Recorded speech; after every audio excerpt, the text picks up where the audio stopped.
আসসালামু আলাইকুম, সবাই নিশ্চয়ই ভালো আছেন। গতকালকে আমার পেজে আমার পিঠার একটু ভিডিও দেওয়াতে অনেকে বলতে পেরেছিলেন যে আমি দুধ চিতই বানাচ্ছি। হ্যাঁ, দুধ চিতই বানাইছিলাম। তো এটা আমি বাসাতে কীভাবে আটা তৈরি করেছিলাম কেউ কেউ জানতেও চেয়েছিলেন। আমি এখানে আলো চাল যেটা বলে সেই চাল নিয়েছিলাম 1 কাপ, আর 2 কাপ নিয়েছিলাম পোলাওয়ের চাল। এরপরে 2 ঘন্টা ভিজিয়ে 10 মিনিট মতো পানিটা ঝরিয়ে এতে ব্লেন্ডারে গুঁড়া করে নিয়েছি। এভাবেই আমি বাসাতেই ইনস্ট্যান্ট আটা তৈরি করে নিই, মানে চালের গুঁড়া তৈরি করে নিই। আর এভাবে চালের গুঁড়া তৈরি করলে অনেক ক্রিস্পি হয় এবং অনেক সফট হয় পিঠার ভিতরে। আর কোনো রকম বেকিং সোডা বা পাউডার কোনো কিছুই লাগে না। আমি এভাবে 3 বার ঘুরিয়েছিলাম ব্লেন্ডার। 3 বার ঘুরিয়ে আমার এখানে চালের গুঁড়াগুলো সম্পূর্ণই রেডি হয়ে গিয়েছিলো। তো মাঝখানে এই যে মাঝে একবার এভাবে কিন্তু নেড়ে দিতে হয়, তারপরে আরেকবার ঘোরায় নিতে হয়, তাহলে একেবারেই চিকন হয়, খুব ভালো মতো হয়ে যায়। তারপরে আমি একটা বড় এইভাবে প্লেটে করে ছড়িয়ে রেখেছিলাম, যে গরমটা সেটা যেন বের হয়ে যায় বা বাষ্প যে পানিটা থাকে সেটা যেন বাষ্প হয়ে যায়, আরও একদম ঝরঝরে হয়ে যায়। আপনারা যদি এটা সংরক্ষণ করতে চান তাহলে একটু বাতাসে অথবা একটু রোদের মধ্যে রেখে দিয়ে এটা বয়মে অথবা বক্সে করে আপনি ফ্রিজে রেখে দিতে পারেন। একেবারে চিকন হয়ে গেছিলো। এই যে আমার এত ভালো লাগে এইভাবে, টেস্টও কেন যেন খুব বেশি ভালো লাগে। বাজারের চালের গুঁড়াগুলো জানি না কী চালের গুঁড়া হয় যে বলে ভালো লাগে, কিন্তু আমার কাছে আসলে ভালো লাগে না, সবসময় পিঠাও উঠতে চায় না। তো এইদিকে সবগুলো আবার একটা বাটির মধ্যে ঢেলে নিয়ে 1/2 চা চামচ এখানে লবণ দিয়ে আবার খুব ভালো মতো এখানে মাখিয়ে নিচ্ছি। আর এই যে মাখানোর ভিতরে একটা টেকনিক আছে, অনেকেই বলেন যে আমার পিঠা উঠে না, আবার অনেকে একবারেই কিন্তু পানি দিয়ে পাতলা করে ফেলেন ডোটা, সেটাও কিন্তু হয় না। মাখানোর ভিতরে এই টেকনিকটা হচ্ছে এটাই যে এখানে আপনি অল্প করে পানি দিবেন আর অনেকক্ষণ ধরে এভাবে শানতে থাকবেন। সানা মানে মুথা বা কি কোন কার দেশে কী ব্যবহার করে সেটা আমি আসলে জানি না। মানে অনেকক্ষণ ধরে চটকাতে থাকবেন। তো এইভাবে বারে বারে অল্প অল্প করে পানি দিয়ে এইভাবে মাখাতে মাখাতে দেখবেন যে আপনি মানে আস্তে আস্তে যে পরিমাণ লিকুইড করা লাগে ওই রকম তো বেশি পানি দেওয়াই লাগবে, কিন্তু প্রথমে অল্প অল্প করে পানি দিতে হবে। আপনি একবারে যদি বেশি পানি দিয়ে লিকুইড করে ফেলেন তাহলে কিন্তু হবে না। আপনি এভাবে অল্প অল্প করে পানি দিবেন আর এভাবে মিলাবেন। আপনি কিন্তু নিজে দেখে বুঝতে পারবেন যে একটা এইখানে খুব ভালো রকম কী বলবো আঠালো আঠালো ভাব হয়ে যাচ্ছে। এটা কিন্তু আপনি হাতে যখন করবেন তখন বুঝতে পারবেন।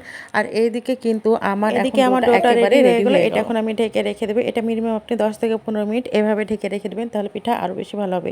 আর এইদিকে এই যে নারকেলটা কুড়ায় নিচ্ছিলাম, বাপরে বাপ কি শক্ত একটা নারকেল ছিল, অনেক কষ্ট হয়েছে। তো দেখ দুধে যেহেতু ভিজাবো তাই দুধটা তো আগে রেডি করতে হবে, তাই এদিকে আমি 2 লিটার দুধ নিয়ে নিচ্ছি। আর একটু তেজপাতা, দারচিনি, এলাচ এগুলো দিয়ে দিচ্ছি খুব সামান্য করে, খুব বেশি দিলে পরে কেমন কেমন গন্ধ জানে লাগে, অতিরিক্ত গন্ধ তো আবার খাওয়াও যায় না। আর একটু সামান্য একটু লবণ দিয়ে দিয়েছি। এটা আমি আমার দাদির কাছে পাওয়া, আমার দাদির সব মিষ্টি খাবারে লবণ দেয়, আমার কাছেও ভালো লাগে। আর এই তো এখন দুধটা আমি খুব সুন্দর করে একটু নেড়ে চেড়ে, আর অবশ্যই সাথে এই যে নারকেলটা এখানে আমি দিয়ে দিয়েছি। আমি এখানে 2 চামচ বড় চামচে দিয়ে দিয়েছি নারকেল। নারকেল ছাড়া আমার কাছে পিঠাটা কেন জানি ভালো লাগে না, তাই এই যে নারকেল দিয়ে আবার একটু সব কিছু একসাথে দিয়ে নাড়িয়ে দিয়ে দুধটা একটু কমে আসলে পারে, একটু ঘন হলে পারে, তখন আমি দুধটা একেবারে ওইদিকে ঠান্ডা হতে রেখে দিব। আমি এখানে দুধটা এভাবে আগে তৈরি করে নিচ্ছি। এখানে আমি গুড় দিইনি, গুড় দিন এই কারণেই সেটাও বলছি। এদিকে দুধটা ঠান্ডা হোক, আর এইদিকে এই যে আমি বলেছিলাম 10 থেকে 15 মিনিট রাখতে হবে। তো আমার এই যে দুধ জাল করতে করতে আর ওইদিকে নারকেল গুড় কুড়াতে কুড়াতে আমার কিন্তু এখানে 10-15 মিনিটের বেশি সময় হয়ে গেছে। তবে নারকেল কুড়ানোর দেখিয়েছি, গুড়টা কিন্তু দেখানো হয়নি। আর এদিকে সাজি একদম কিন্তু রেডি। আমরা কিন্তু এটাকে পাঁচপুথি বলি, আর আমাদের বাড়ির ওইদিকে আসলে মাটির খোলা বলতে এটা। তো মাটির খোলাতে আসলে মায়েরা করতো, আর এটা হচ্ছে ঢাকাতে অবশ্যই কেনা, এটা হচ্ছে লোহার। তো প্রথমে যেহেতু অনেকদিন পরে এটা ব্যবহার করছি এই কারণে একটু তেল দিয়ে ভালো করে মুছে নিলাম। তেল দিয়ে মুছে এটা কিন্তু খুব ভালো মতো হিট করবেন, খুব ভালো মতো যখন একদম ধোয়া উঠবে এরকম পর্যায়ে আপনি এই যে এখানে চালের গোলাগুলো দিয়ে দিবেন। আপনি যতটুকু দরকার, কেউ ইচ্ছা করলে গোল গোল করেও করতে পারেন, এভাবে করতে যার যেমন ইচ্ছা। তারপরে ঢেকে দিলাম। এখানে প্রায় 1.5 মিনিট সময় লাগে, খুব বেশি লাগে না। আর এই যে আমার পিঠা গেলে কিন্তু একদম রেডি। দেখে নিশ্চয়ই বুঝতে পারছেন কি সুন্দর হয়েছে। পিঠাটা তো এমনি শীতের দিনে ভালো লাগে, আরও বেশি ভালো লাগে যখন এই ধরনের পিঠাগুলো করি এবং একদম পারফেক্ট হয়। আর সেই সাথে এই যে একটু সামান্য একটু গোতা দিলে এভাবে উঠে যায়, তখন খুব ভালো লাগে। তো এভাবেই কিন্তু আমি একে একে সব পিঠাগুলো এখন করে নেব। খুব বেশি যে করেছিলাম তাও কিন্তু না, আমরা শুকনো কিছুটা খেয়েছিলাম, কিছুটা এই যে দুধে ভিজিয়েছিলাম। এভাবেই কিন্তু ভালোই লেগেছিলো। এই বছর প্রথম করলাম, আর এত বেশি মজা লাগছিলো যে এত বেশি ক্রিস্পি আর এত বেশি সফট, একদম জালি জালি। এই যে পিঠাগুলো দেখে নিশ্চয়ই বুঝতে পারছেন। সবচেয়ে বড় কথা কি, এখানে কোনো ধরনের খাবার সোডা বা বেকিং সোডা এগুলো কোনো কিছু দেওয়া লাগেনি। এভাবে করলে আপনার কোনো কিছুই লাগবে না। এভাবে একদিন করে দেখলে পরে বুঝতে পারবেন যে কত সহজ। তো যাই হোক, এভাবে কিন্তু আমি আবারও আমার যতগুলো মানে গোলা ছিল একের পর এক দিয়ে এভাবে করে নিচ্ছি। আর এই যে আমার সবথেকে খুশি লাগে যে মাঝখানে যে গোলটা থাকে, এটা আমার কেন জানি এখনও খুব ভালো লাগে। ছোটোবেলাতেও খুব খুশি লাগতো, এখনও খুব খুশি লাগে। আর এই যে একটা ভেঙে দেখিয়ে দিলাম যে একদম ভিতরে কিন্তু জালি জালি হয়েছে, খুব সুন্দর হয়েছে। যাই হোক, ওদিকে দেখাতে দেখাতে এখানে পরের বাসটাও হয়ে গেছে, এটাও এই যে এখন তুলে নিচ্ছি। যেহেতু এখানে একদম পিঠা পারফেক্ট হয়েছে এবং সাজিটাও খুব সুন্দর গরম করে করে বারবারই দিয়েছি। আমি এভাবে কিন্তু সব পিঠাগুলো এভাবে করে নিচ্ছিলাম, সুবিধা হয়ে এভাবে করেছি। আর সাথে গরম গরমও খাচ্ছিলাম আমরা। তো গরম গরম খেতে খেতে ভালো লাগছিল। সন্ধ্যার দিকে নাস্তাও হয়ে যাচ্ছিলো। তো এইদিকে বেশ অনেকগুলো পিঠা আমার যখন তৈরি হয়ে গেছে, এখন আমি বলে দুধ কেন ঠান্ডা হতে দিলাম। দুধের মধ্যে সরাসরি যদি এভাবে গুড় দিই তাহলে কিন্তু নষ্ট হয়ে যাবে। তাই এখানে আমি খেজুরের গুড়টা আগে পানি দিয়ে পাতলা করে ফুটিয়ে নিয়ে ওটাও ঠান্ডা করে নিয়েছি, দুধটাও ঠান্ডা করে নিয়েছি। তো পুরোপুরি ঠান্ডা না, মোটামুটি একটু যখন গরম থাকে তখন আমি দিয়ে এই যে মিলিয়ে নিলাম। এটা হচ্ছে একটা গোপন টিক্স। এভাবে যদি আপনারা করেন তাহলে আপনাদের দুধ একটুও ফাটবে না।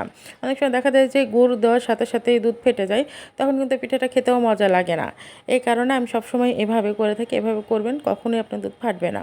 তো এখন যে পিঠাগুলো বানানো হয়েছিল সবগুলো এখন এখানে ডিপ করে দিলাম, মানে যতগুলো আমি দিতে চাইছিলাম এখানে আমি ডিপ করে দিলাম।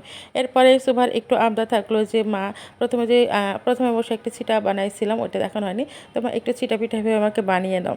তো ওকে আবার কি করলাম যে না, বাচ্চা মানুষ যেহেতু খেতে চাইছে, বানাই না দিলে খারাপ লাগে, এভাবে এই ছিটা পিঠাটা ওকে বানাই দিলাম। এভাবে বেশি বানায়নি, যেহেতু ও ছোটো বেশি খেতে পারবে না, 2-3টা এভাবে বানিয়ে দিয়েছিলাম। এটাও দিয়ে আসলে দেখতে খুব ভালো লাগছিলো আর আনন্দ লাগছিলাম। এবছর প্রথম এভাবে করলাম।